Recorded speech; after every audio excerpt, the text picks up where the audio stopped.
Di pasar tradisional Pabaeng-Baeng Makassar, sejumlah warga membeli pernak-pernik Maulid.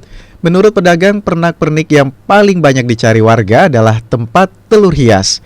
Beragam motif tempat telur yang dijual di pasar ini seperti tempat telur motif bunga, ember yang dihias hingga model perahu mini. Sudah ada dia sediakan dari masjid. Bu ini? Maulid di masjid. Di masjid? Iya. Tiap tahun Bu begini atau Tiap tahun. Nah ini tempat apa sebenarnya Bu? Telur. Telur. Lebih bagus sekarang kira-kira Ibu dibanding dulu kan buat sendiri ya biasanya, ini kenapa pilih di sini? Lebih praktis, banyak pilihan atau? Iya, lebih praktis, warna-warni, banyak pilihan. Menarik ya? Iya.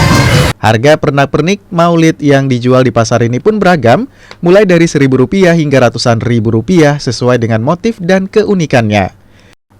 Menurut pedagang, setiap tahun menjual pernak-pernik Maulid yang didistribusi dari perajin di Kabupaten Goa.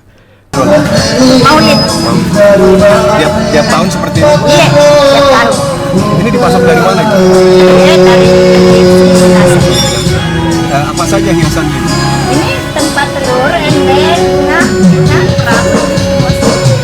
Harganya dari berapa sampai berapa ini? Iya, naik di harganya Rp800 dijual 1.000 satu batang. Perayaan Maulid Nabi Muhammad di Makassar, Sulawesi Selatan sudah menjadi tradisi warga yang dirayakan setiap tahun dengan menghias telur untuk dibagikan ke sejumlah warga. Arif Tirtana, Kompas TV Makassar.